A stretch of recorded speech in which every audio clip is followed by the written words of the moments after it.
Well, here we are. I turned down here at the next block. Thanks, mister. I'll get off there.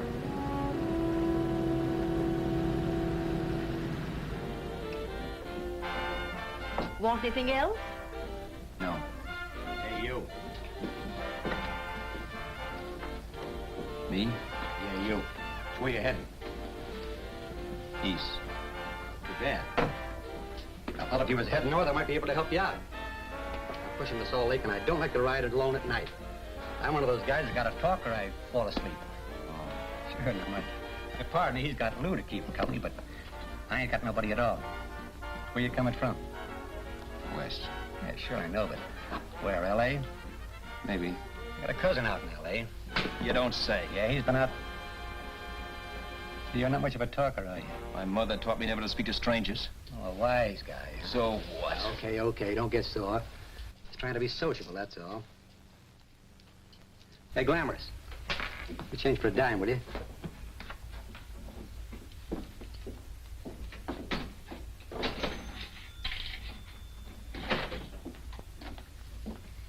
Let's have something quieter this time, Joe. My head's splitting. Is that what's wrong with it?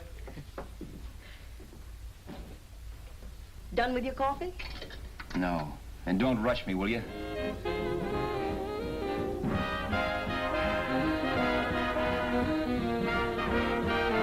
Hey, turn that off. Will you turn that thing off? What's eating you now? Yeah, what's eating you? That music, it stinks. Oh, you don't like it, huh? No, turn it off. Oh, wait a minute, pal. That was my nickel, see? This is a free country, and I play whatever I want to. Okay. Sure, and if you don't like it, you don't have to listen to it. And you can leave here anytime you want to. Okay, I'm sorry I asked. First good piece played tonight and you don't like it. Some people just ain't got any good taste.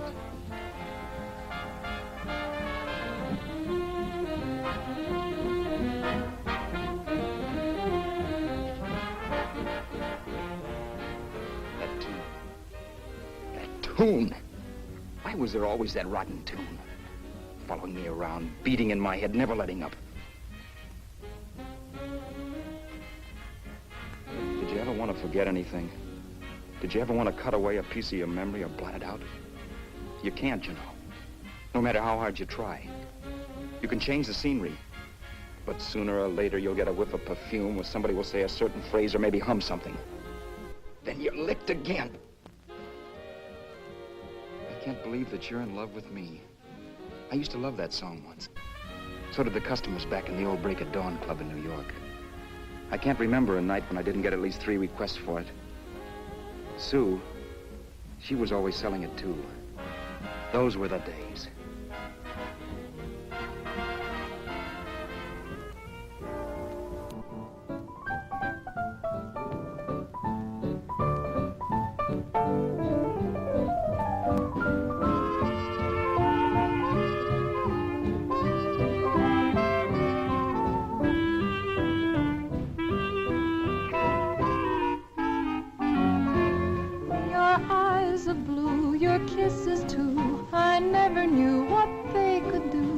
I can't believe that you're in love with me. You're telling everyone you know that I'm on your mind each place you go. They can't believe that you're in love with me. I have always placed you far above me. I just can't imagine that you love me. And after all is said and done, to think that I'm the lucky one, I can't believe that you're in love with me.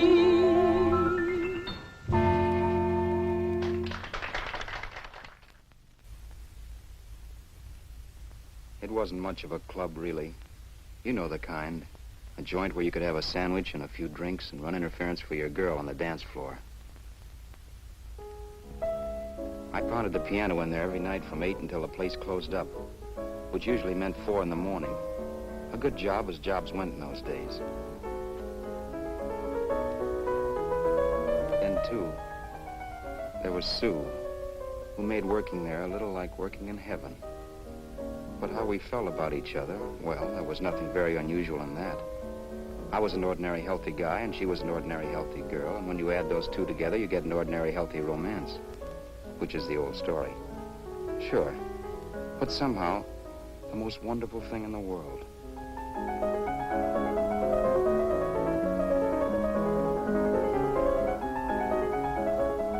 All in all, I was a pretty lucky guy.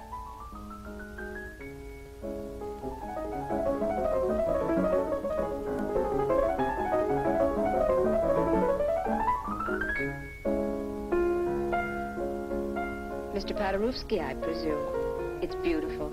You're going to make Carnegie Hall yet, Al? Yeah, as a janitor. I'll make my debut in the basement. I don't blame you for being bitter, darling, but you mustn't give up hope. Why, someday... Yeah, someday. If I don't get arthritis first. In the meantime, let's blow this trap.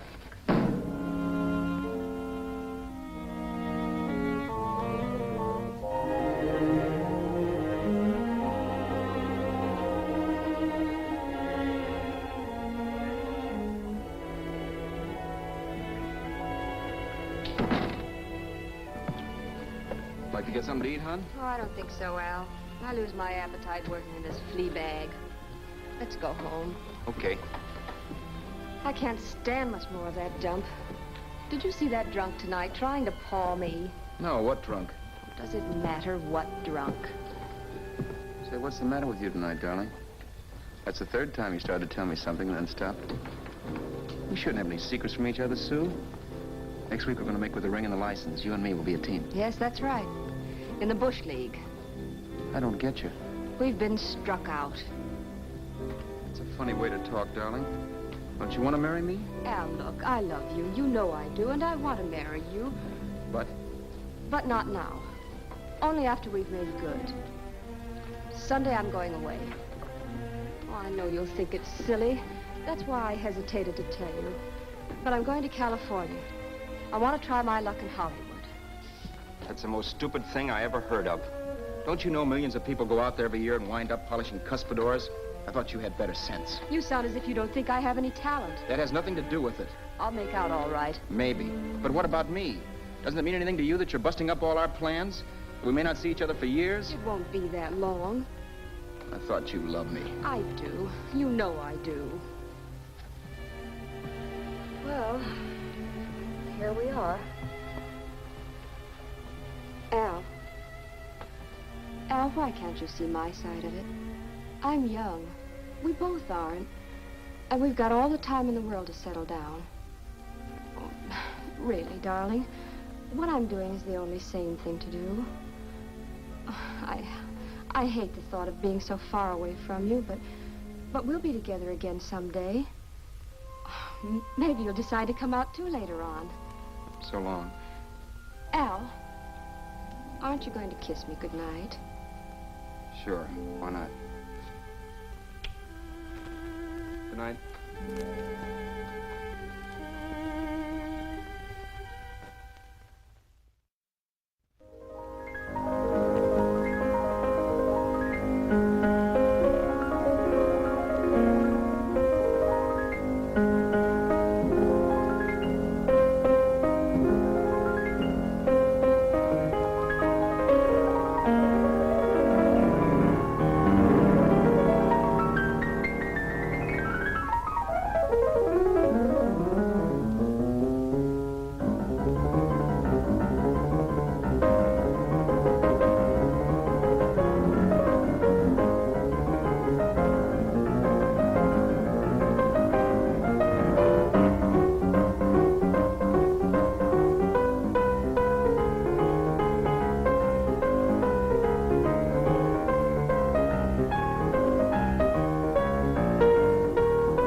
Say, Roberts, you hit the jackpot this time. $10. Thanks.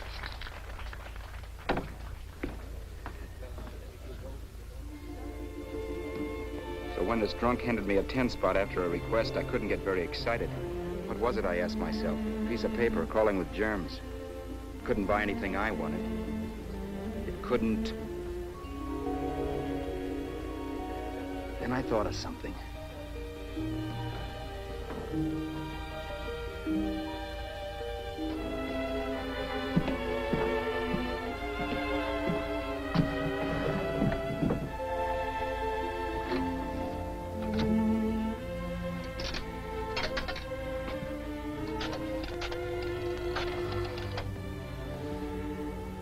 Long distance. I'd like to put a call through to Los Angeles. Miss Harvey. Sue Harvey, Harvey. The number is Crestview 65723.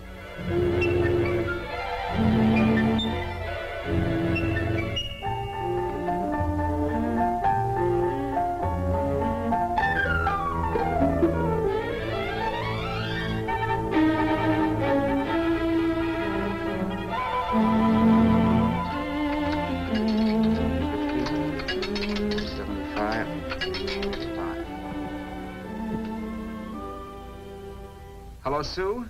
This is Al. Oh, baby, it's great to hear from you, too. What's that? You do? Oh, me too, darling. I thought I'd go batty without you. I just had to... Huh? You're working as a hashlinger? Gee, honey, that's tough. Those guys out in Hollywood don't know the real thing when it's right in front of them. You just stick it out, Sue, baby. Keep going around to those casting offices. I'm sure you'll click.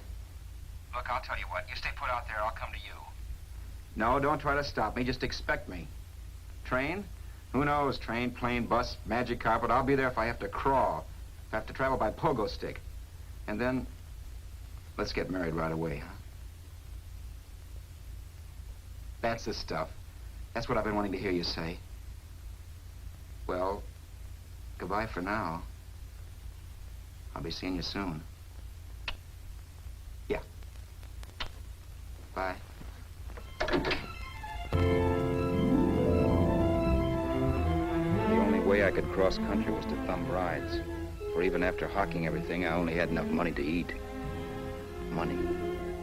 You know what that is. It's the stuff you never have enough of. Little green things with George Washington's picture that men slave for, commit crimes for, die for. It's the stuff that has caused more trouble in the world than anything else we ever invented. Simply because there's too little of it. At least I had too little of it. So it was me for the thumb.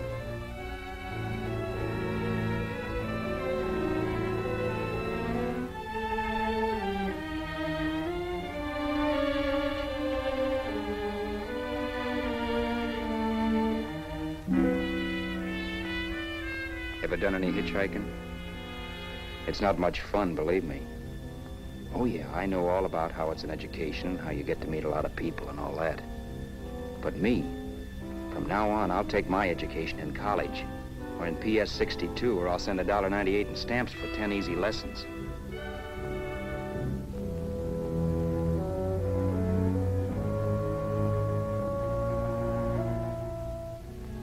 Thumbing rides may save you bus fare, but it's dangerous. You never know what's in store for you when you hear the squeal of brakes. If only I had known what I was getting into that day in Arizona. Here, throw that in the back seat. Okay, let's go. Make sure that door's closed.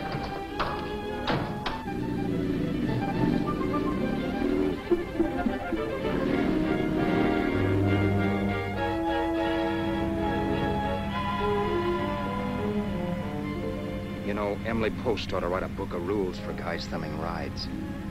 Because as it is now, you never know what's right and what's wrong. We rode along for a little while, neither one of us saying anything. I was glad of that. I never know what to say to strange people driving cars. Then, too, you can never tell if a guy wants to talk. A lot of rides have been cut short because of a big mouth. So I kept my mouth shut until he started opening up. Hand me that little box in the compartment, will you, pal? Hold the wheel, will you?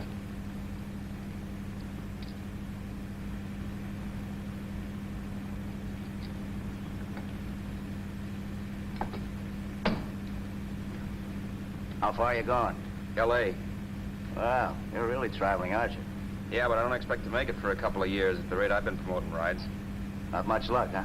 Sure, all bad. Not many people stop for a guy these days. Afraid of a stick-up, maybe. Well, you can't blame them. Where you coming from? New York? Well, New York. You're in luck this time. I'm going all the way. Right through to Los Angeles. You drive a car? Sure. Whenever you're tired, let me know. I'll holler. I guess at least an hour passed before I noticed those deep scratches in his right hand. They were wicked. 3 puffy red lines about 1/4 of an inch apart. He must have seen me looking at them because he said, Beauties, aren't they? They're gonna be scars someday. What an animal. Whatever it was, it must have been pretty big and vicious to have done that. Right on both counts, New York. I was tussling with the most dangerous animal in the world. A woman.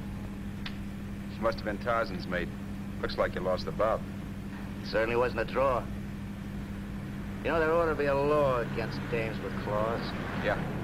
I tossed her out of the car in her ear. Was I wrong? Give a lift to a tomato, you expect her to be nice, don't you? Yeah. After all, what kind of dames some rides? Sunday school teachers? Yeah. A little witch. She must have thought she was riding with some fall guy. And me, who's been booking horses around racetracks since I was 20. I've known a million dames like her. 2 million. Yeah. Stopped the car, opened the door. Take it on the yard, the Duffy sister, I told her. That's the stuff. As I was done, huh? But if you want to see a real scar, brother, get a load of this. Wow. I got that one dueling. Dueling? Yeah, we're just kidding, of course. My dad owned a couple of Franco-Prussian sabers. Kept them on the wall for decorations. Well, one day, the kid and I took them down when the old man wasn't around. Had a duel. He got me in the arm here. Pretty mean cut. Infection set in later. Yeah, I can see that. Now, give me that box again, will you? Yeah.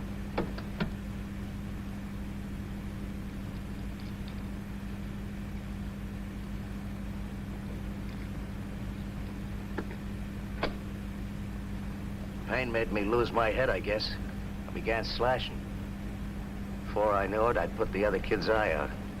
That was tough. Well, it was just an accident, of course. But you know how kids are. I got scared, decided I was going to run away from home. Old man almost caught me when I was packing my duds. The bloody rag I had wrapped around my wrist hadn't caught his attention. You'd seen the bundle for sure. But I beat it when he was phoning for a doctor. That was 15, 16 years ago. I haven't been home since. Pull in there for a bite or something, huh? a bite or something. Brother, was I hungry. I hadn't had anything in my stomach for hours. Yet even with that gnawing in the pit of my belly, I didn't want to be in too big a rush to put on the feed bag. First, I had to make sure this guy knew the score. If I got him down on me, goodbye ticket to Hollywood. I'll wait out here for you, mister. If it's the money, don't worry about paying for it. This time it's on me. Well, that's what... Haskell, think nothing of it. You make your first million, maybe you can do the same for me. Come on, New York. I gotta make the West Coast by Wednesday. There's a horse running at Santa Anita named Bicycle. Means dough to me if I'm on him. We'll make it all right. He did most of the talking during the half hour we were in the place. I ate. He rambled on about his old man, whom he hadn't heard from since he ran away as a kid. Now he happened to become a bookie. And then all about how he got rooked in Miami. One race, 38 grand. They cleaned out my book. How do you like that? That was tough luck. Yeah, and I'm supposed to be the smart guy. Well, you just wait. I'm going back to Florida next season with all kinds of jack. And you watch those stinkers run for cover. Want anything else? No, thanks. I've had plenty.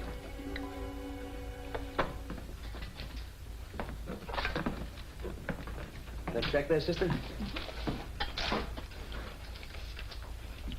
Oh, just a minute. Your change, sir. Keep it, sister. Oh, thank you, sir. Call again. I'll be waiting outside for you when you finish work. Sharp check, huh?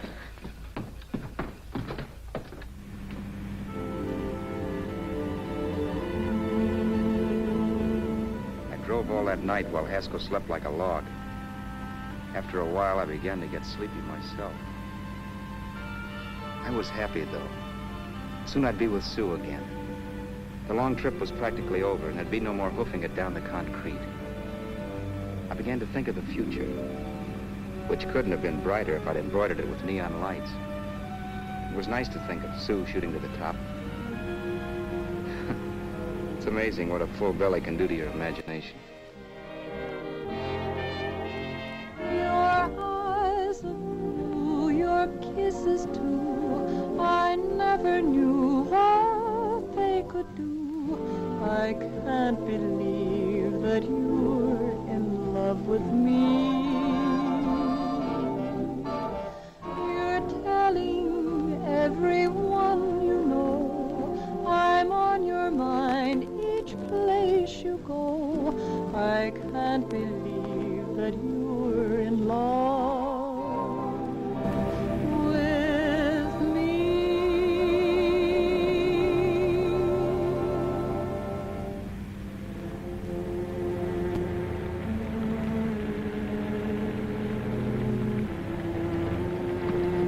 Mr. Haskell? Mr. Haskell? Mr. Haskell, wake up, it's raining. Don't you think we ought to stop and put up the top?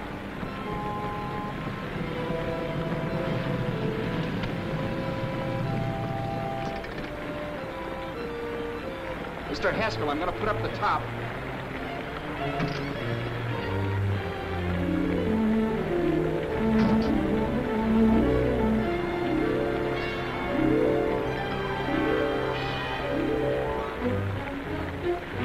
Until then, I'd done things my way. But from then on, something else stepped in and shunted me off to a different destination than the one I had picked for myself. For when I pulled open that door... Mr. Haskell, what's the matter? Are you hurt? Are you hurt, Mr. Haskell? Start your sermon. I'll listen to it. But I know what you're going to hand me even before you open your mouths. You're going to tell me you don't believe my story of how Haskell died and give me that don't make me laugh expression on your smug faces. I saw at once he was dead, and I was in for it. Who would believe he fell out of the car? Why, if Haskell came too, which of course he couldn't, even he would swear I conked him over the head for his dough. Yes, I was in for it. Instinct told me to run, but then I realized it was hopeless. There were lots of people back down the road who could identify me. That gas station guy and the waitress. I would be in a worse spot then, trying to explain why I beat it. The next possibility was to sit tight and tell the truth when the cops came. But that would be crazy. They'd laugh at the truth. I'm not having my head in a noose. So what else was there to do but hide the body and get away in the car? I couldn't leave the car there with him in the gully. That would be like erecting a tombstone.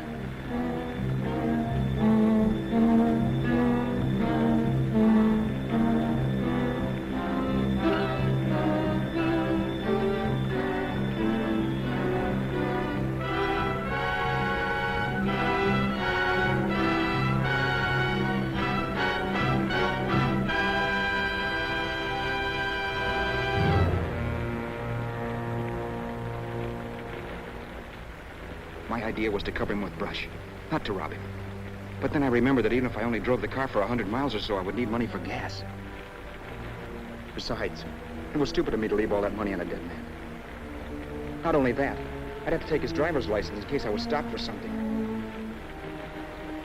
I didn't like to think about it, but by that time I'd done just what the police would say I did, even if I didn't. My clothes. The owner of such an expensive car would never be wearing them.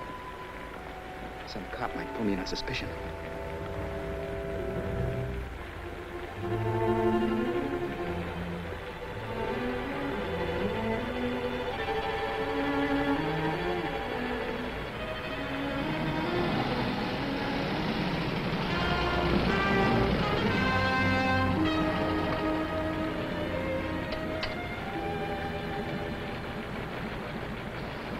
Hey, you, this your car? Don't you know better than to leave a car with the wheels halfway in the middle of the road? That's the way accidents happen. I'm sorry, officer. I was just putting up my top. I didn't think. Well, the next time, think. I'll let you go now, but watch your step in the future. I know that's a lonely stretch, but cars come by here once in a while, and we have plenty of crack-ups. Thanks, officer.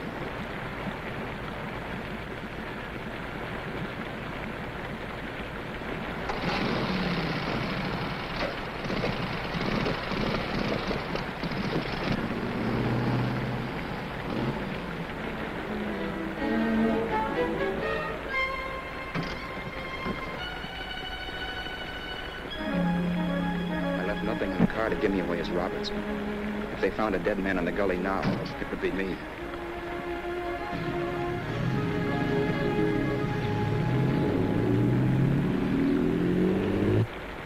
As I drove off, it was still raining, and the drops streaked down the windshield like tears. I kept imagining I was being followed and that I could hear sirens back in the distance.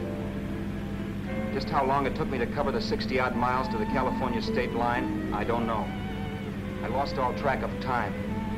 But the rain had stopped and the sun was up when I pulled up to the inspection station.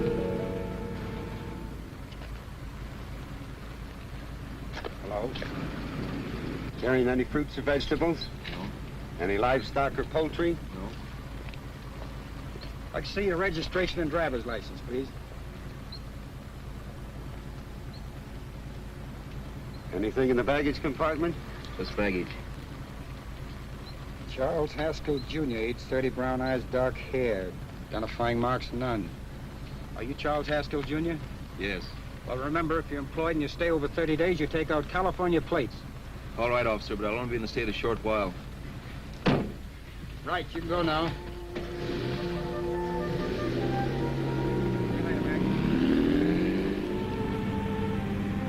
I couldn't drive any farther without some sleep.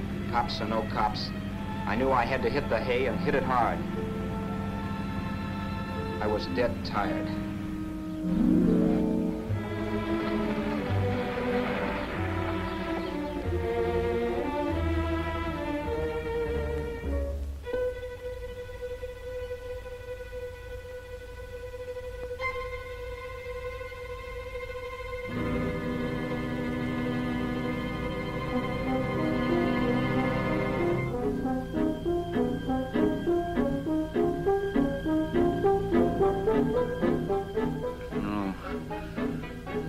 Mr. Haskell. No.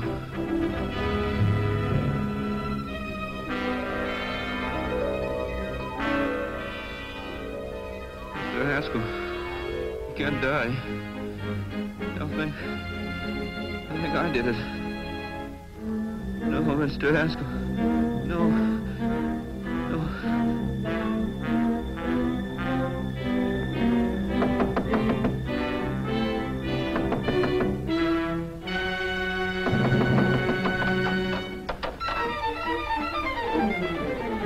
Who's there?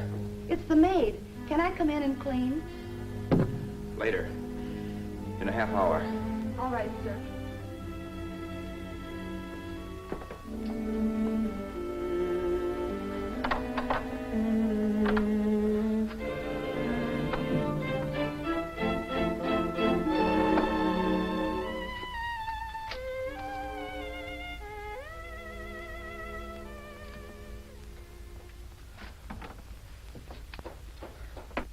There was no time to lose. Every minute I had to be Charles Haskell was dangerous. And I'd have to be Charles Haskell until I got to some city where I could leave the car and be swallowed up.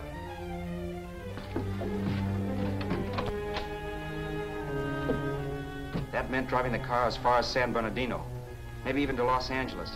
In a little town I might be noticed, but in a city I should be safe enough. Then, after I ditched the car, I could go on to Sue. But those 5 minutes at the state line made me realize it might be a good idea to find out a little bit about Mr. Haskell.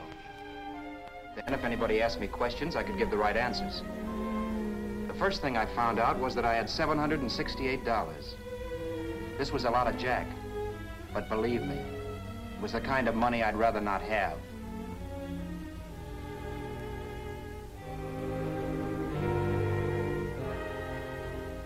And then I found out from a letter Haskell was carting around in his bag that he wasn't the open-handed, easygoing big shot who went around buying dinners for strange hitchhikers.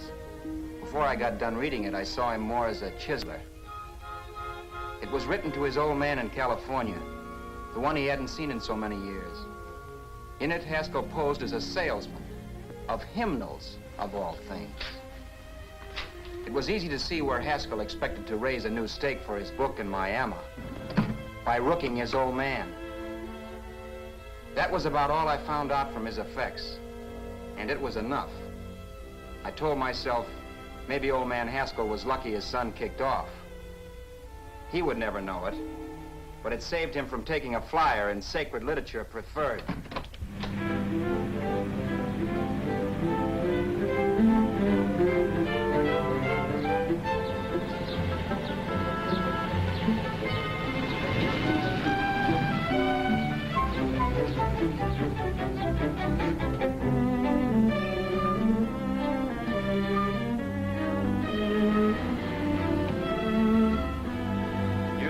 At Desert Center, I pulled up for water. There was a woman. Hey, you! Come on if you want to ride.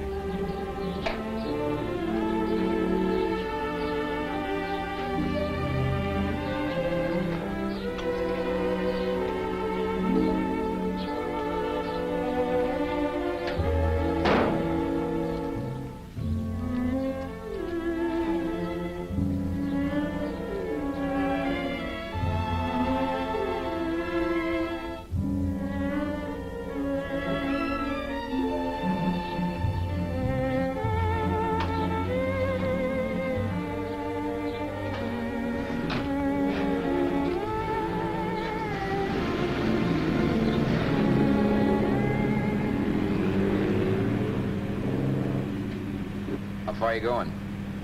How far are you going? That took me by surprise, and I turned my head to look her over. She was facing straight ahead, so I couldn't see her eyes. But she was young, not more than 24. Man, she looked as if she'd just been thrown off the crummiest freight train in the world.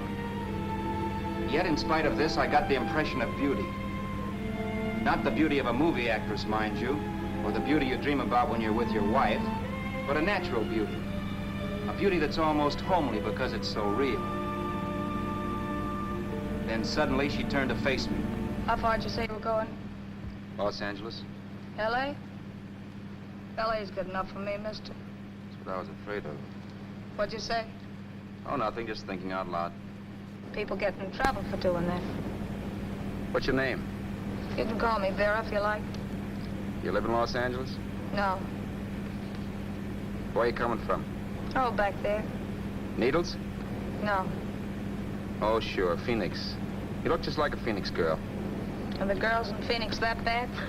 The girl must have been pretty tired, because she fell asleep not 20 minutes after she stepped into the car.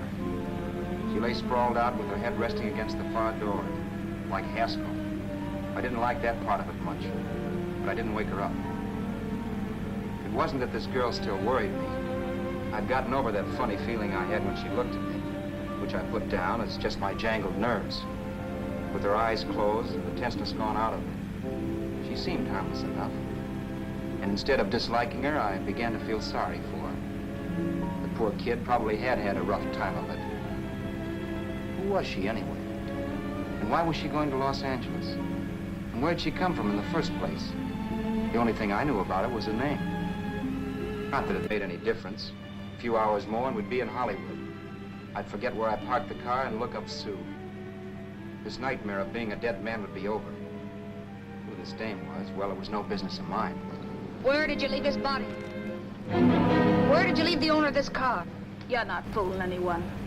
This buggy belongs to a guy named Haskell. That's not you, mister. You're out of your mind. That's my name, Charles Haskell. I can prove it. It's my driver's Save license. yourself the trouble, mister. Having Haskell's wallet only makes it worse. It just so happens I rode with Charlie Haskell, all the way from Louisiana. He picked me up outside of Shreveport. You rode? You heard me. Then it all came back to me. All the talk about dueling and scars and scratches. There was no doubt about it. Vera must be the woman Haskell had mentioned. She must have passed me while I slept. Well, I'm waiting. My goose was cooked. She had me. That Haskell guy wasn't dead yet. He wasn't stretched out stiff and cold in any Arizona gully. He was sitting right there in the car, laughing like mad while he haunted me. Well? There was nothing I could say. It was her move. Vera, whatever her name was just my luck picking her up on the road. It couldn't have been Helen, or Mary, or Evelyn, or Ruth. It had to be the very last person I should ever have met. That's life. Whichever way you turn, fate sticks out a foot to trip you.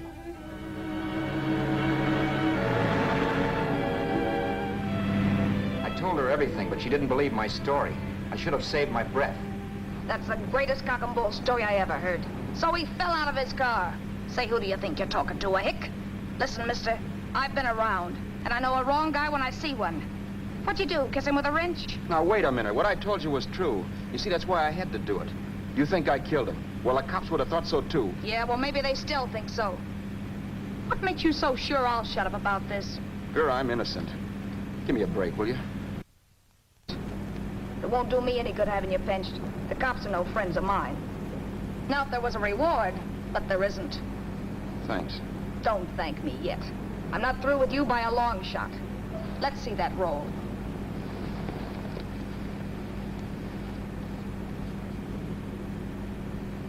Is that all Haskell had? Isn't it enough? No, I thought he had more. Not that I know of. You can search me. You think I'm holding out on you? Well, maybe I will at that. He told me he was going to bet $3,000 on a horse named Paradisical on Wednesday at Santa Anita. He was stringing you along. He meant 300. Maybe. Sure, $3, 300. He was a piece of cheese, a big blowhard. Listen, mister, don't try and tell me anything about Charlie Haskell. Remember, I knew him better than you did. Okay, then you knew he was a four-flusher. That explains the $3,000 bet. I'm not so sure he didn't have that $3,000. Why should I believe you? You got all the earmarks of a cheap crook. Now, wait a Shut minute. up. You're a cheap crook and you killed him. For 2 cents, I'd change my mind and turn you in. I don't like you. All right. Don't get sore. I'm not getting sore. But just remember who's boss around here. If you shut up and don't give me any arguments, you'll have nothing to worry about. But if you act wise, well, mister, you'll pop into jail so fast it'll give you the bends. I'm not arguing. Well, see that you don't. You know, as crooked as you look, I'd hate to see a fella as young as you wind up sniffing that perfume that Arizona hands out free to murderers. I'm not a murderer. Of course you're not. Haskell knocked his own head off. He fell, that's how it happened, just like I told you. Sure, and then he made you a present of his belongings. I explained why I had to do that. Doesn't make a difference one way or another. I'm not a mourner. I liked Haskell even less than I like you. Yeah, I saw what you did to him. What do you mean? Well, scratches on his wrist. Sure, I scratched him. Don't say you did. So your idea was to drive the car a little way, maybe into San Bernardino, and then leave it. You weren't gonna sell it? Sell it? You think I'm crazy? Somebody else's car? See, all I want to do is leave it somewhere and forget I ever saw it. Not only don't you have any scruples, you don't have any brains. I don't get you. Maybe it's a good thing you met me. You'd have got yourself caught, sure. Why, you dope. Don't you know a deserted automobile always rates an investigation? Huh? Look, the cops find a car. Then they get curious. They wonder where the owner is. So, all right, they don't trace Haskell. They trace you. I never thought of that. The only safe way to get rid of the car is to sell it to a dealer. Get it registered under a new name. Say, stop at the next store. I want to get a bottle and do some shopping before we hit L.A. Okay. As soon as we find a place, I'll drop you off and pick you up later. Nothing doing. You're coming in, too. From now on, you and I are like the Siamese twins. Have it your way, but I don't get the point. The point is, I don't want you to get lost. I'm not going to beat it if that's what you're afraid of. I'll say you're not. Well, I'm going to see that you sell this car so you don't get caught. Thanks. Of course, your interest wouldn't be financial, would it? You wouldn't want a small percentage of the profits. Well, now that you insist, how can I refuse? 100% will do.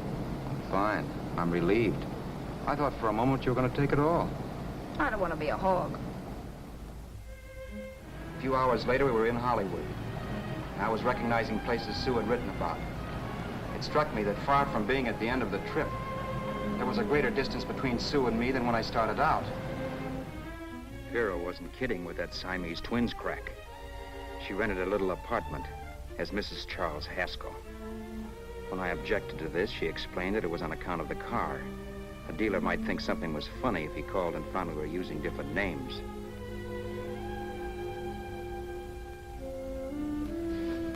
Home, sweet home. Yeah. Not bad, either.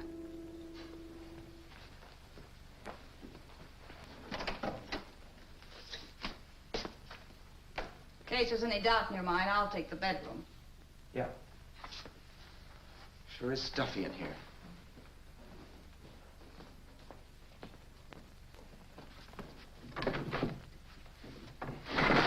Keep the window shut.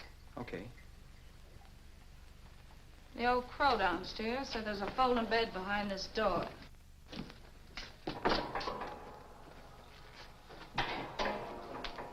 You know how to work it?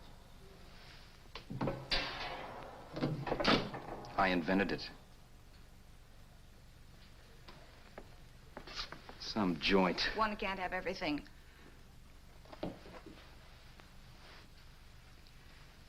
I'm first in the bathtub. I don't know why, but I figured you would be.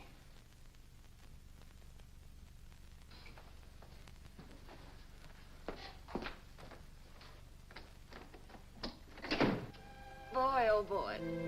Sure feels good to be clean again. I must be 10 pounds lighter. You must be. Well, hitching rides isn't exactly the way you keep your schoolgirl complexion.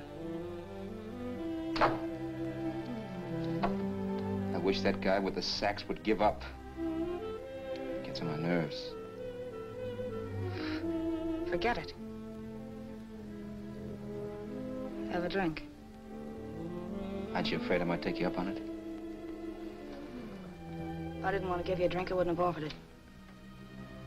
Might be a sorehead, Roberts. You got yourself into this thing. You should be grateful I'm not turning you in. Why, if I wasn't regular, you'd be in the pen this minute, being photographed, fingerprinted, and being pushed around by the cops. So cheer up. Get rid of that long puss. Or is your conscience bothering you?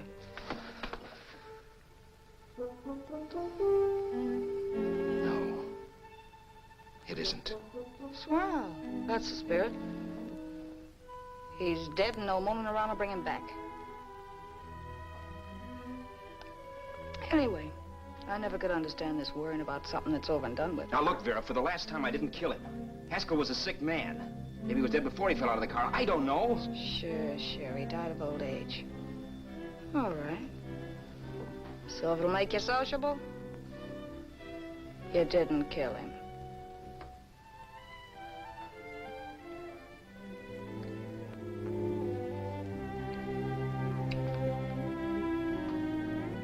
Thanks.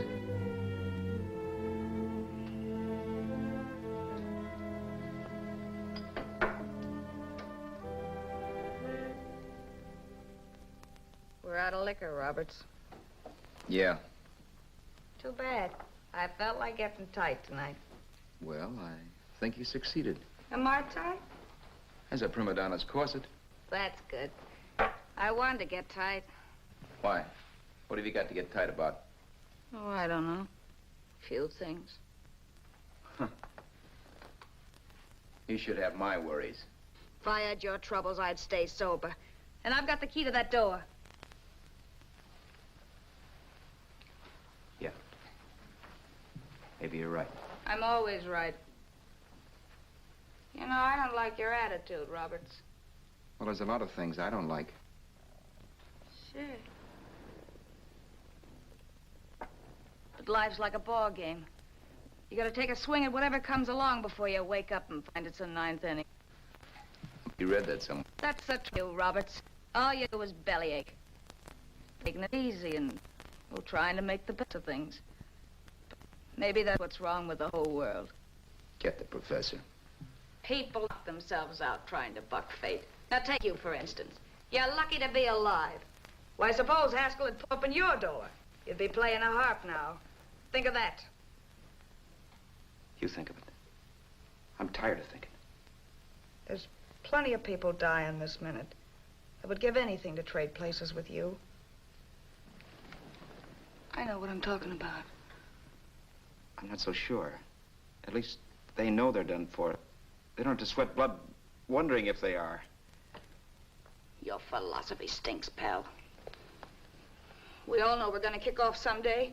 It's only a question of when. But what got us on this subject anyway? We'll be discussing politics next. Yeah. Where'd you hide the butts? On the table, sucker.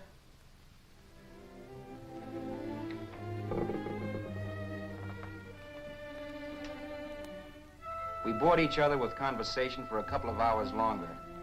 Every 5 minutes, one of us was wishing we had another bottle or a radio or something to read. Then finally, we ran out of chatter. I know it's only 11 o'clock, but I want to get up early and make the rounds of the used car lots. No hurry about that. We got all the time in the world. Maybe you have, but if you think I want to stay cooped up in this place any longer than I have to, you're batty. It's not a bad place. Pay plenty for diggings like this in New York. I wouldn't like it if it was the Ritz.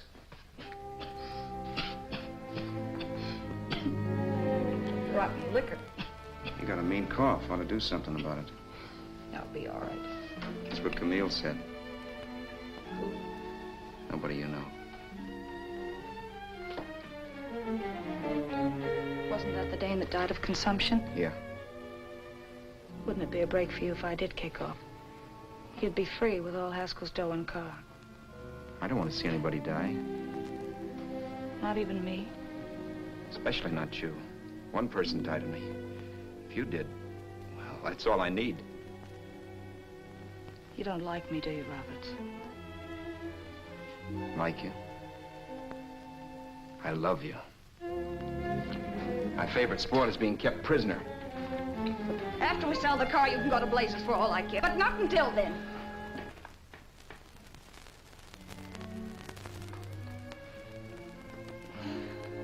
I'm going to bed.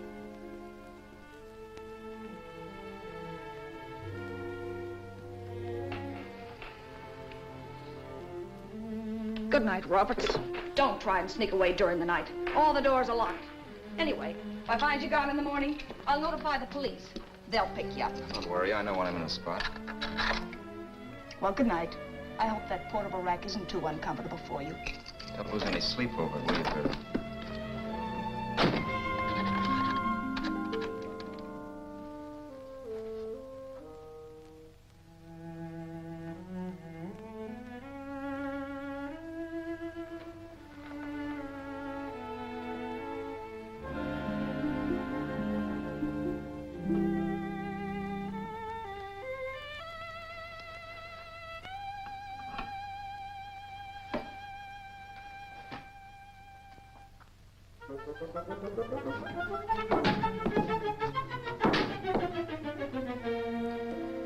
Crestview. 6, 5, 7, 2, 3. Hello? Hello? Hello? Hello?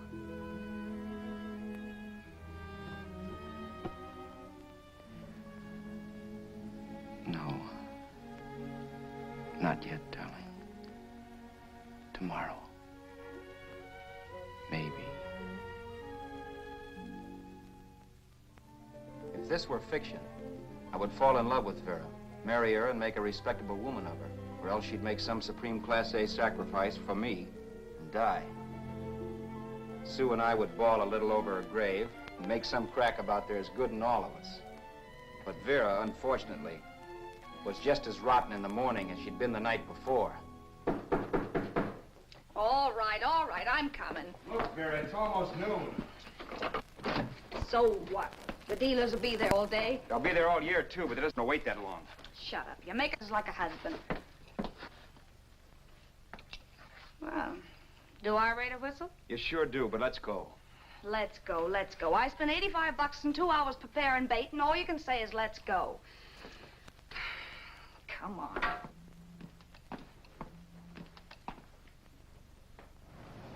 We passed a few used car lots last night down this way. What do you think we can get for this heap? I don't know. Plenty. He'd let me handle everything.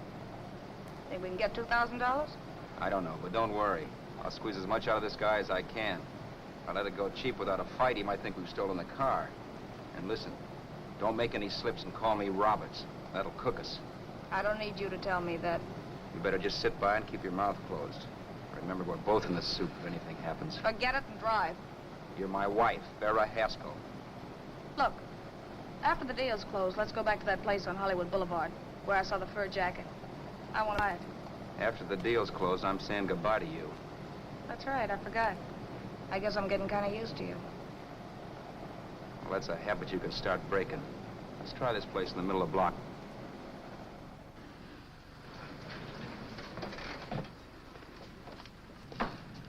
Good afternoon. What can I do for you?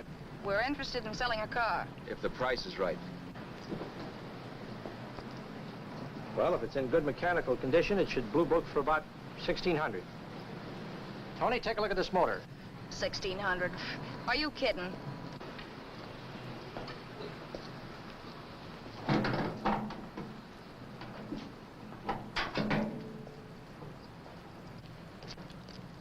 Well, maybe 1850.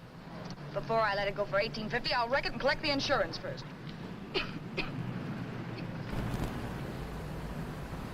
Lady, this motor's seen a lot of driving.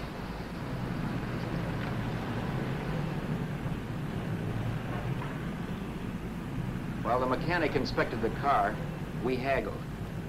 At last, when we were all worn out, we hit a compromise. His price. Okay, it's a deal. All right, come in, we'll sign the papers. I have the ownership papers right here with me. Look, Vera, in the meantime, will you clean the dash compartment? There may be some stuff in it. All right, darling. 1,850 bucks. That dirty crook.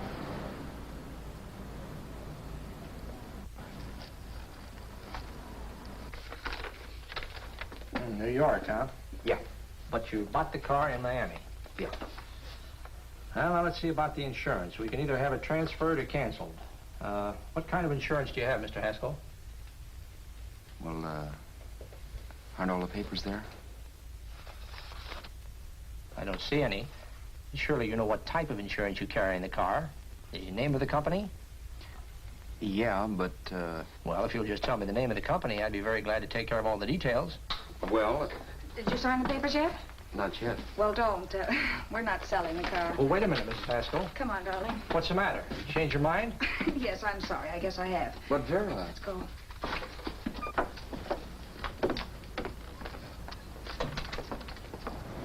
You got me out of a tight spot, Vera. But I still don't understand all this. You will in a minute. I almost threw away a gold mine. 1850 isn't to be sneezed at. The car doesn't book for as much as I thought. We're not selling the car. You want to keep it. Now, wait a minute, Vera. You said yourself I wouldn't be safe until the car was in someone else's name. I'd like to be free of this mess when I go. That's just it, Roberts. You're not going. There's a drive-in at the next corner. Pull in there and we'll get a bite to eat. And I'll explain. What is this, another one of your brilliant ideas?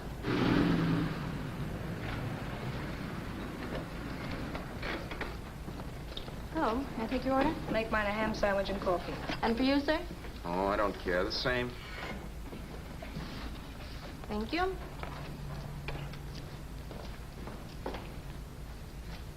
Get this, Vera. I've been pretty patient so far. I've done everything you asked me to do, but no more. Shut up. You've taken Haskell's money, and you can have the dough we get from selling the car, but you're not going to keep me a prisoner. It's a good thing I bought the paper. Take a look at that. Vera, I'm in no mood. Read that.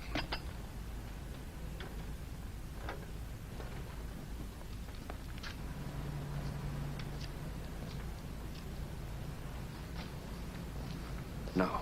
Yes. No, I won't do it. Yes, you will. You think I'm crazy? It's impossible, I tell you. Excuse me.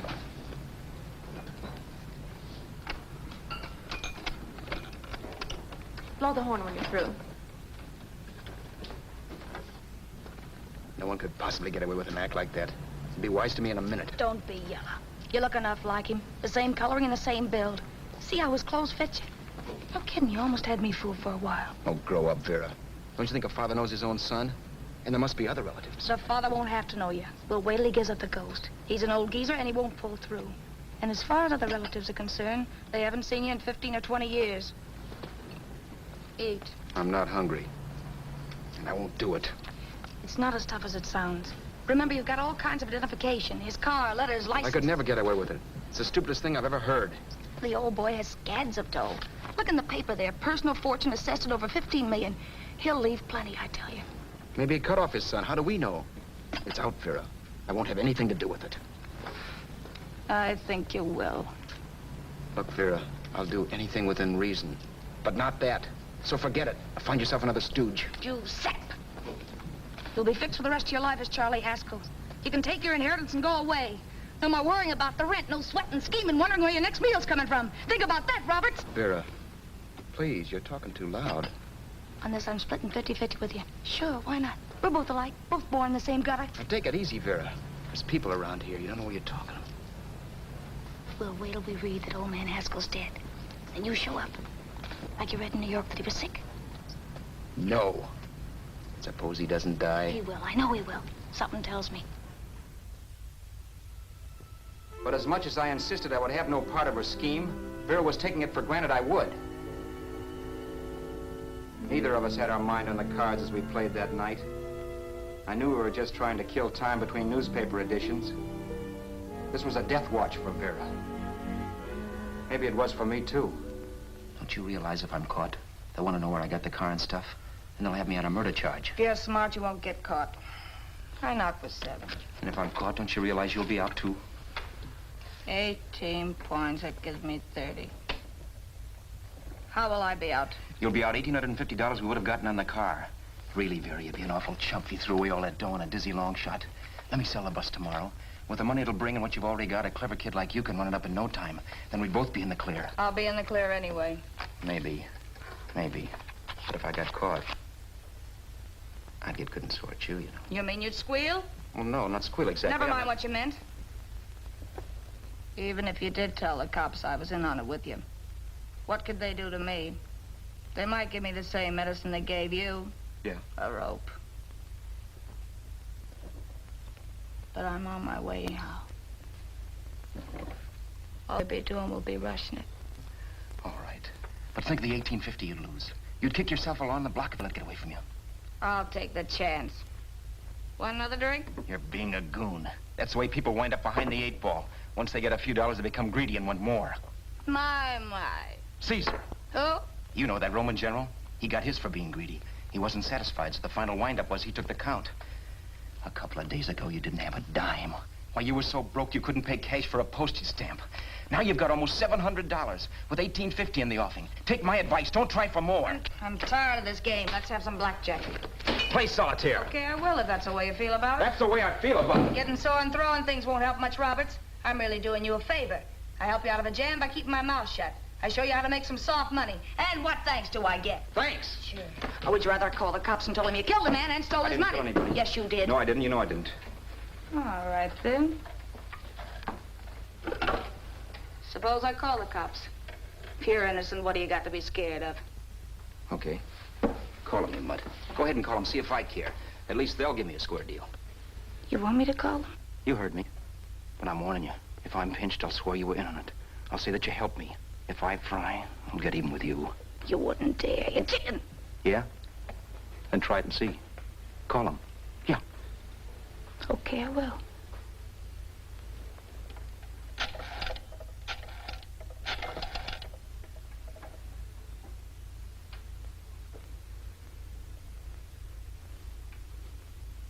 Information? I want the number of the Hollywood police station. Okay, I got it, thanks. Wait a minute, Vera. You wouldn't do that. Oh, wouldn't do that, and I'll show you if I would. Take it easy now. Let's talk this over. This was early in the evening, and the conversation, while hectic, was at least pitched low. But as the minutes passed, and more obstacles to her plan popped into my head, the air got blue. Each word coming from our lips cracked like a whip. I reminded her that as Charles Haskell, I didn't even know my mother's name, where I'd gone to school, the name of my best friend, whether I had an Aunt Emma or not, my religion, and if I'd ever owned a dog. I didn't even know what my middle initial stood for. I also pointed out that the real Haskell had a scar on his forearm. His people never saw that scar. He told me he ran away right after putting out the kid's eye. Yeah, but his father knew he was cut. It had to be some kind of a mark. So what? The old man's dead, or will be. I hope by tomorrow morning's papers. Anyway, you could cut yourself a little, couldn't you? Boy, for that kind of dough, I'd let you cut my leg off. You're drunk and you're crazy mad, Vera. Turn me in if you want to, but I won't get mixed up in this. Besides, how do we know Haskell was such a phony? Maybe he wasn't the man's son at all. Maybe he just dreamed it up. Well, dream it or not, you won't be dreaming when the law taps you on the shoulder. There's a cute little gas chamber waiting for you, Roberts. And I hear extradition to Arizona's a cinch. Where's that phone? Vera! Leave me alone! Vera! Here. I want a phone call, police. I hate you, yellow stinker. You leave me alone. I'll let you alone when you promise to leave the phone where it is. You're drunk. You don't know what you're doing. You're hurting me. Will you promise? All right.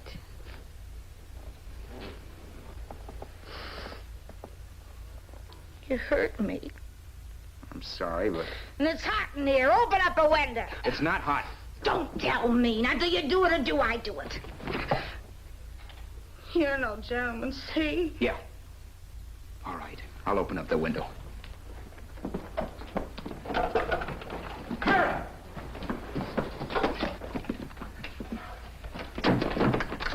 Vera, open the door. Please open the door. Vera, open the door. Don't use the phone. Listen to me. I don't like you, Roberts. You're no gentleman, see? You hurt my hand, and I'm gonna get even with you. If you don't open the door, I'm gonna kick it down, Vera. Vera, don't call the cops. Listen to me. I'll do anything you say. Vera, let me in. I'll break the phone.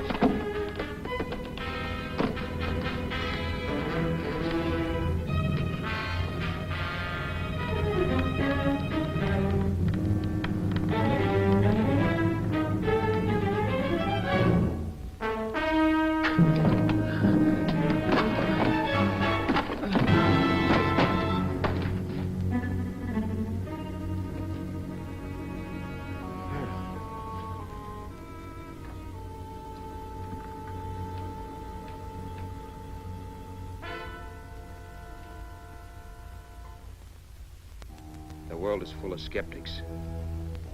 I know. I'm one myself. In the Haskell business, how many of you would believe he fell out of the car? And now, after killing Vera without really meaning to do it, how many of you would believe it wasn't premeditated? In a jury room, every last man of you would go down shouting that she had me over a barrel and my only out was force. The room was still. So quiet that for a while I wondered if I had suddenly gone deaf. It was pure fear, of course. And I was hysterical, but without making a sound. Vera was dead, and I was her murderer. Murderer? What an awful word that is. But I'd become one. I'd better not get caught. What evidence there was around the place had to be destroyed. And from the looks of things, there was plenty. Looking around the room at things we'd bought was like looking into the faces of 100 people who'd seen us together and who remembered me. This was the kind of testimony I couldn't rub out. No. I could burn clothes and hide bottles for the next 5 years. There'd always be witnesses. The landlady, for one. She could identify me. The car dealer, the waitress in the drive-in, the girl in the dress shop, and that guy in the liquor store. They could all identify me.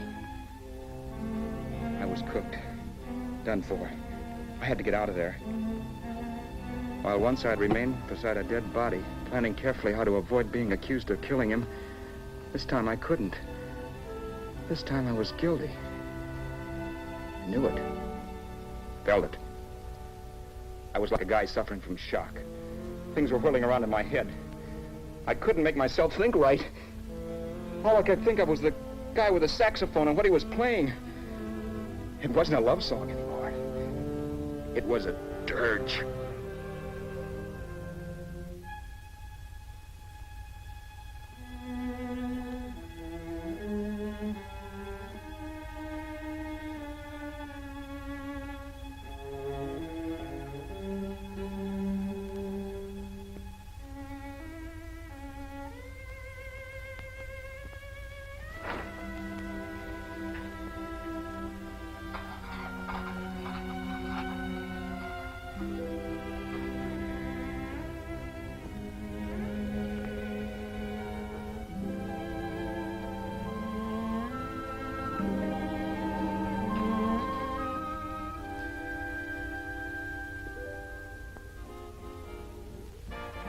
But my problems weren't solved. I had to stay away from New York for all time because Al Roberts was listed as dead and had to stay dead. And I could never go back to Hollywood. Someone might recognize me as Haskell. Then, too, there was Sue. I could never go to her with a thing like this hanging over my head. All I could do was pray she'd be happy.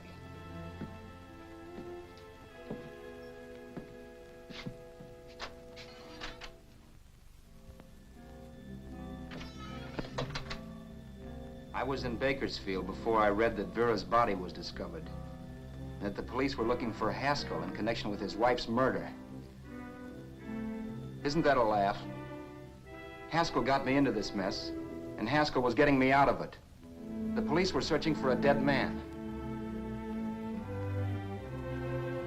I keep trying to forget what happened, and wonder what my life might have been if that car of Haskell's hadn't stopped. But one thing I don't have to wonder about. I know.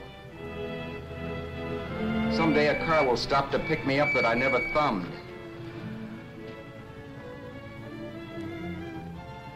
Yes. Fate, or some mysterious force, can put the finger on you or me for no good reason at all.